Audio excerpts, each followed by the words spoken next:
Chapter 8. I can't lose this fight. Suddenly, that was the only thought in Jazz's mind. She couldn't afford to be hurt or scared or stupid. There was too much riding on it. And since Morgan had the advantages of telepathy and strength on her at the moment, she was going to have to come up with some clever way to beat him. It only took a moment to come up with a plan. And then Jazz was carrying it out. Every ounce of her concentration focused on tricking him. She stopped, backing up and took a step sideways, deliberately putting herself in a position where she could make only a clumsy block. Then she gave him an opening, holding her stick awkwardly, its tip toward him but drooping too far down. You see, it's my elbow, she thought to him, knowing he couldn't hear her, but willing him to take the bait. My elbow hurts too much. I'm distracted. The stick is no longer an extension of me. My right side is unprotected. She was as good at she was as good at it as any mother bird who pretends to have a broken wing to lure a predator away from her nest. And she could see the flash of triumph in Morgan's eyes. That's it. Don't waste time injuring me anymore. Come in for the kill. He was doing it. He stopped trying to get her into a corner. With his handsome face intent, his eyes narrowed in concentration, he was maneuvering for a single decisive strike, a takedown to end the combat. But as he raised his fighting stick to make it, Jazz pulled her own stick back as if she were afraid to block, afraid of jarring contact. This was the moment. If he caught on now, if he realized why she was positioning her stick this way, he'd never make the move she wanted him to. He'd go back to disarming her. I'm too hurt to block properly. My arms too weak to raise, she thought, letting her shoulders droop and her body sway tiredly. It wasn't hard to pretend. The pain in various parts of her body was real enough, and if she let herself feel it, it was very nearly disabling. Morgan fell for it. He made the strike she wanted, straight down. At that instant, Jazz slid her leading foot back, shifting just out of range. His stick whistled by her nose, missing. And then, before he could raise it again, while he was unguarded, Jazz lunged. She put all the power of her body behind it, all her strength, slipping in between Morgan's arms and driving the stick to his midsection. The air in his lungs exploded out in a harsh gasp, and he doubled over. Jazz didn't hesitate. She had to finish him instantly, because in a second he would be fully recovered. By the time he was completely bent over, she was already whipping her stick out and around to strike him behind the knee. Again, she put her whole weight behind the blow, following through to scoop him onto his back. Morgan landed with a thud. Before he could move, Jazz kicked hard, catching his wrist and knocking his stick away. It clattered across the floor, oak on oak. Then she held the pointed end of her own stick to his throat. Yield or die, she said breathlessly and smiled. Morgan glared up at her. He was even more breathless than she was, but there was nothing like surrender in those green eyes. He was mad. You tricked me. All's fair. He just looked at her thoughtfully from under the disordered hair that fell across his forehead. He was sprawled flat, long legs stretched out, arms flung to either side, with the tip of snakewood fighting stick resting snugly in the pale hollow of his throat. He was completely at her mercy, or at least that was how it seemed. Jazz knew him better. She knew that he never gave up and that when he wasn't too mad to think, he was as smart as she was and as sneaky. Right now, the helpless act was about as sincere as her wounded bird routine. So she was ready when he threw another blast of power at her. She saw his pupils dilate like a cat's about to pounce, and she braced herself, shifting the stick minutely to push into his collarbone as she leaned forward. The energy smashed into her. She could almost see it now. With the sixth sense that was part of her vampire heritage, it was like the downrush of a nuclear cloud, the part that went flowing along the ground, destroying everything in its path, spreading in a circle from the point of impact. It seemed to be faintly green, the color of Morgan's eyes, and it packed quite a punch. Jazz gritted her teeth and hung on to the fighting stick, keeping it in place, letting the power wash through her. It blew her hair back to stream in a hot wind, and it seemed to last forever. But finally it was over, and she was tingling with pain, with a metallic feeling in her teeth. And Morgan was still trapped. He hissed at her, an amazingly reptilian sound. Got anything else? Jazz said, grinning down at him with narrowed eyes. Every bruise on her body hurt afresh in the aftermath of the blast. But she wasn't going to let him see that. No, I didn't think so. Morgan's upper lip lifted. Drop dead, Jezebel. Nobody was allowed to use her full name. You first, Morgie, she suggested, and leaned harder on the stick.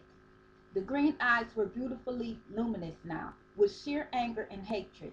So kill me, he said nastily. Morgan, it's the only way you're going to win. Otherwise, I'm just going to lie here and wait to recharge. And when I've got enough power, I'll hit you again. You never know when it's over, do you? It's never over. Jess bit down on a rush of fury and aspiration. I didn't want to have to do this, she snarled, but I will. She didn't kill him. Instead, she hurt him. She grabbed his wrist and locked it, with her hand holding his and her stick on top of his wrist. She could use leverage here to cause severe pain or to break the bone. Give up, Morgan? Fight me. I'm going to break your wrist. Fine. I hope you enjoy it. He kept glaring. Like a little kid threatening to play on the freeway, Jazz thought, and suddenly, inexplicably, she was almost overcome by laughter. She choked it back. She didn't want to break his wrist, but she knew she had to, and she had to do it soon, before he regenerated enough power to hit her again. She couldn't take another of those blasts. Morgan, give. She put enough pressure on his wrist that it really hurt. He gave her the evil eye through dark lashes. You're so stubborn. Jess put on more pressure. She could tell it was hurting him. It was hurting her to keep the steady pressure up. Shooting stars of pain were zigzagging in her elbow. Jazz's heart was beating hard, and her muscles were beginning to tremble with fatigue. This was much more difficult for both of them than a clean break would have been. And he was a vampire. His wrist would heal in a few days. She wouldn't be injuring him permanently. I have to do it, she told herself. She tensed her muscles, and Morgan took a little quick breath, an indrawn hiss of pain. For just an instant, his green eyes lost their gem-like clarity, unfocusing a bit as he winced. Jazz let go of his wrist and collapsed to sit beside him, breathing hard. You are so stupid, her mind told her. She shook her hair out and shut her eyes, trying to deal with the fury. Beside her, Morgan sat up. What are you doing? I don't know, Jess snarled without opening her eyes. Being weak and idiotic, she answered herself. She didn't even know why she couldn't go through with it. She killed vampires, and less obnoxious ones than Morgan, all the time. I didn't yield, Morgan said. His voice was flat and dangerous. So it's not over. Fine, blast me. I'm going to. So do it. What? You like it so much? Jazz snapped. She grabbed her stick off the ground and turned to look at him for the first time since she'd sat down. Yeah, I love it, Morgan. I'm crazy about pain. So do it, and then I'm going to hit you over your thick head so hard you won't wake up until next week. She might have said more, but the look in his eyes stopped her. He was staring at her intently, not simply belligerently as she'd imagined. His green eyes were narrow and searching. "You're just crazy, period," he said, setting back, his gaze still probing. In a different tone, he said softly, "So why didn't you do it?" Jess lifted her shoulders and dropped them. There was a pit of anger and misery in her stomach. "I suppose because then I have to break every bone in your body, you jerk. You never give up, not with that new power you've got. I could teach it to you. The others aren't strong enough to learn it, but you are." That forced a short laugh out of Jazz. "Yeah, right." She shut her eyes briefly, wondering what Morgan would say if she were to tell him why she could never learn it. He squashed me like a bug, she thought, and laughed again. "You laugh weird, Jazz. I have a twisted sense of humor." She looked at him, blinking wetness out of her lashes. Where had that come from? There must be something in her eyes. "So, want to start this fight again?" He was staring at her hand, gripping the snakewood stick. Jess tried to keep that hand steady, but she could feel the fine tremors in the muscles. She took a deep breath and clenched her teeth, making her gaze challenging. "I can fight again. I can do it because I have to. And this time I won't let any stupid sympathy get in the way of beating him. I have to win. Everything depends on it." Morgan looked back at her face. "No," he said abruptly. "We don't have to do it again. I yield." Jazz blinked in shock. It was the last thing she'd expected. Morgan's expression was cold and unreadable. Jazz got mad. "Why?" she blazed at him. "Because I'm tired? Because you don't think I can take you?" She whipped the stick up, ready to split his stupid skull. "Because you're crazy," Morgan yelled, "and because—" He stopped dead, looked furious. Then he said curtly, "Because you won fair the first time." Jess stared at him. Slowly she lowered the stick. Morgan's expression was still distinctly unfriendly, but he just made an almost unbelievable admission. "You just don't want me to whoop you anymore," she said. He gave her a sideways look that would kill pigeons in midair. Jess let out her breath. Her heart was just beginning to settle down, and relief was spreading through her. "I did it. I really did it. I'm not going to die today." "So it's over," she said. "I'm back in." "Your leader," Morgan said sourly. "Enjoy it, because I'm going to be right behind you every step, just waiting for my chance." "I wouldn't expect anything else," Jazz said. Then she blinked. "What are you doing? What do you think?" His face set, his eyes on the far wall. Morgan was tugging his short Morgan was tugging his shirt away from his neck and leaning his head back. "I have no idea."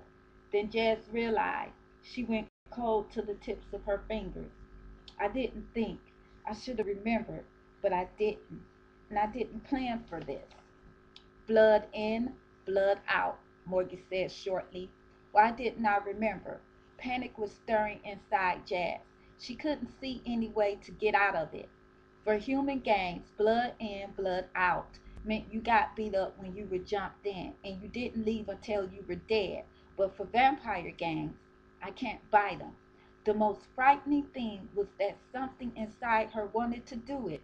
Her entire skin was tingling, and it suddenly seemed as if it was only yesterday that she'd had her last blood meal. She could remember exactly how it felt, sinking her teeth into smooth skin, piercing it easily, feeling the warm flow start. And Morgan's blood would be dark and sweet and powerful. Vampire blood wasn't life sustaining like human blood, but it was rich with the hidden promise of the night world. And Morgan was one of the strongest vampires she'd ever met. His blood would be full of the mastery of that new attack, full of raw, vital, young energy. The end of chapter 8, part 1. Chapter 8, Part two will continue shortly.